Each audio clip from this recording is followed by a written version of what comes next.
It's a great moment to be standing here amongst such great friends and supporters of civil liberties in this province. But it's also so wonderful to be standing here exactly 1 year later after having the greatest devolution of civil liberties that we've seen since the introduction of the War Measures Act in the Second World War.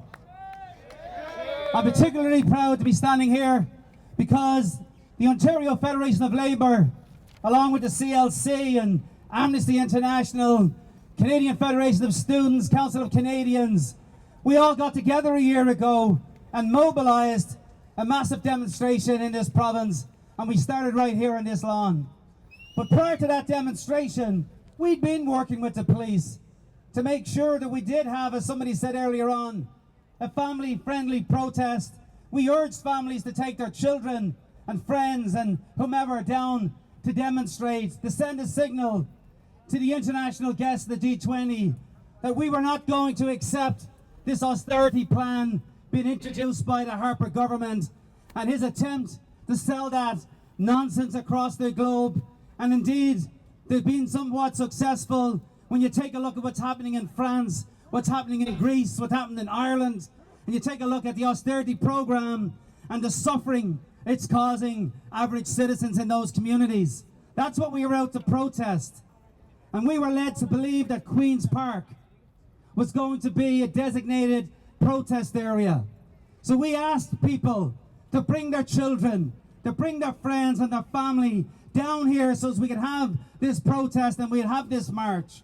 We complied because you probably recall we were getting some pushback from the residents around Trinity Bellwood, because that was the first location that the cops said to us, that's where you should have your protest. So we complied. We said we'll listen to the citizens, we'll not take the protest down into their community, we'll have it up here.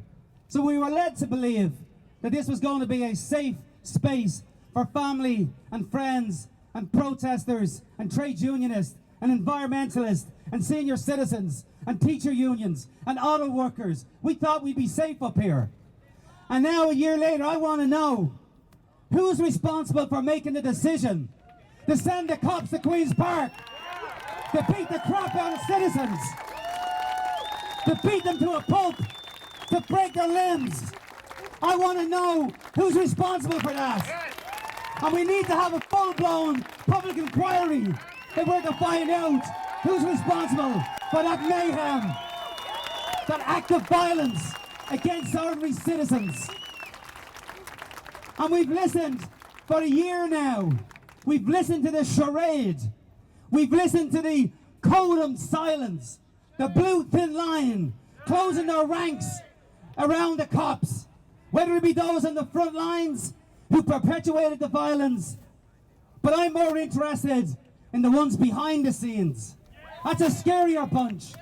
I want to know who made the decision to come up here and beat the crap out of citizens for doing their civic duties by protesting, by being able to stand up here and express their desire to have a different kind of a government policy be implemented. But I also want to know, what role did the Toronto Police Executive play in all of this? I want to know, what role was the OPP playing in all of this? The RCMP, what role did they play? And the 5 or 6 police forces from outside of our province, what role did they play in the mayhem that ensued a year ago?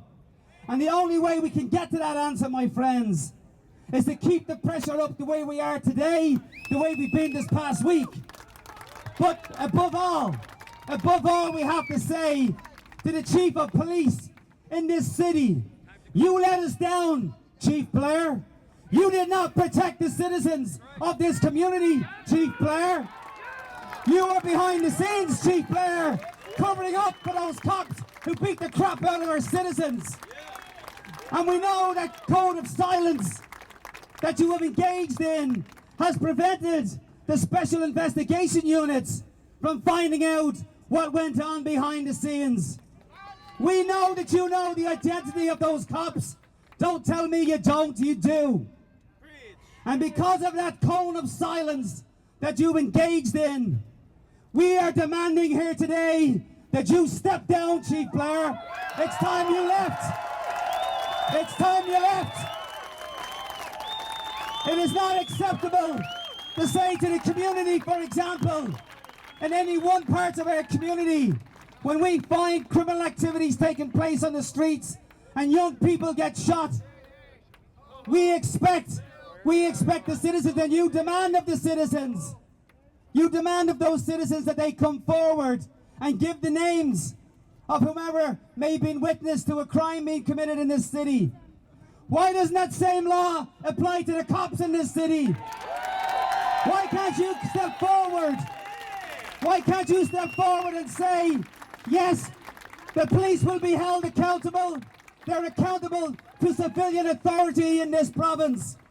And that you should be standing full square behind a public inquiry, an independent inquiry that looks at the federal government involvement. It looks at Dalton McGuinty's involvement.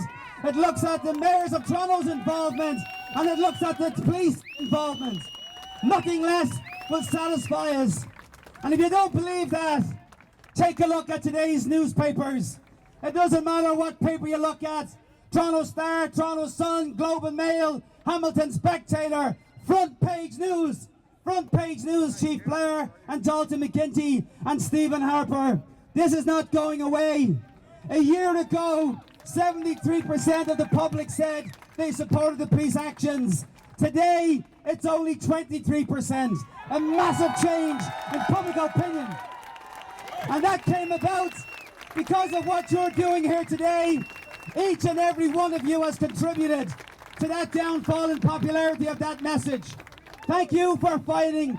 Thank you for standing on those sidelines. And don't give up, my friends. We're going to get a public inquiry, and we're going to see the head of the chief of police is going to roll in this city, because you cannot be standing behind a bunch of thugs who attack the citizens of our community and still somehow maintain credibility as the chief of police.